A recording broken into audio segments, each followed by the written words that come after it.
ఈ మధ్య స్టోరీల విషయంలో వేరియేషన్ చూపిస్తున్న రామ్ చరణ్ చాలా కాలం తర్వాత పక్కా కమర్షియల్ ఎంటర్టైన్ చేస్తున్నారు.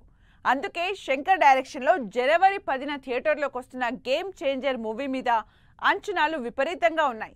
మరి లేటెస్ట్గా రిలీజ్ అయిన ట్రైలర్ ఆ అంచనాల్ని రీచ్ అవుతుందా? గేమ్ చేంజర్ అసలు ఈ టైటిల్ కి ఇప్పటివరకు సినిమా నుంచి రిలీజ్ అయిన కంటెంట్ కి ఎక్కడా పెద్దగా సంబంధం లేదు. టీజర్ రిలీజ్ చేసిన చరణ్ క్యారెక్టర్ అర్థం కాలేదు జనానికి. అందుకే ట్రైలర్ ఎప్పుడు రిలీజ్ అవుతుందా, ఎప్పుడు ఓ క్లారిటీ వస్తుందా అని వెయిట్ చేశారు. అయితే లేటెస్ట్ గా గేమ్ చేంజర్ నుంచి రాజమౌళి రిలీజ్ చేసిన ట్రైలర్ రామ్ చరణ్ క్యారెక్టర్ మీదే కాదు, సినిమా మీద అంచనాల్ని విపరీతంగా పెంచేసింది.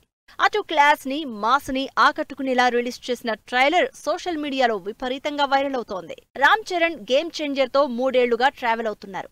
ఈ సినిమాలో మల్టిపుల్ షేడ్స్ లో కనిపిస్తున్నారు చరణ్. అప్పన్నగా village role, student, IAS, IPS ఇలా 4 డిఫరెంట్ రోల్స్ లో కనిపిస్తున్నారు చరణ్. ట్రైలర్ రిలీజ్ అయిన తర్వాత అసలు ఈ 4 రోల్స్ కి సంబంధం ఏంటి, ఈ 4 క్యారెక్టర్లు ఎంతమంది చేశారు, ఐపీఎస్ గా ఐఏఎస్ గా చేసింది చరణ్ ఒక్కడేనా, ఇలా రకరకాలుగా క్యూరియాసిటీ పెరిగిపోతోంది ఆడియన్స్ లో.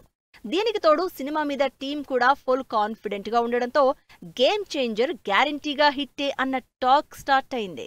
పాన్ ఇండియా స్టార్ అయిన తర్వాత రామ్ చరణ్ మీద ఫోకస్ ఎక్కువైంది అందరికీ. అందుకే టైం తీసుకున్నా సరే ఇంట్రెస్టింగ్ సినిమాలు చేస్తున్నారు చరణ్. 2019 తర్వాత రామ్ చరణ్ చేసిన RRR, ఆచార్య సినిమాలు మల్టీ స్టారర్ గా ఆడియన్స్ ముందుకొచ్చాయి. కానీ చరణ్ సోలోగా సినిమాలు ఈ గ్యాప్ లో రిలీజ్ కాలేదు. ఈ 5 years గ్యాప్ తర్వాత సాలిడ్ ఎక్స్పెక్టేషన్స్ తో జనవరి 10న థియేటర్లోకి వస్తున్నాడు గేమ్ చేంజర్. అందుకే ఈ సినిమాలో ప్రతిదీ ఇంట్రెస్టింగ్ గా ఉండేలా ప్లాన్ చేసుకున్నారు. ఇప్పటికే పాటల మీద ఏకంగా 74 కోట్లు స్పెండ్ చేసి మరీ తెరకెక్కించిన టీం సినిమాని అంతే లావిష్ గా తీసినట్టు లేటెస్ట్ గా రిలీజ్ అయిన ట్రైలర్ చూస్తే తెలుస్తోంది. మరి ఈ భారీ అంచనాలతో మరో వారం రోజుల్లో రిలీజ్ అవుతున్న గేమ్ చేంజర్ ఎన్ని రికార్డులు బద్దలు కొడుతుందో చూడాలి.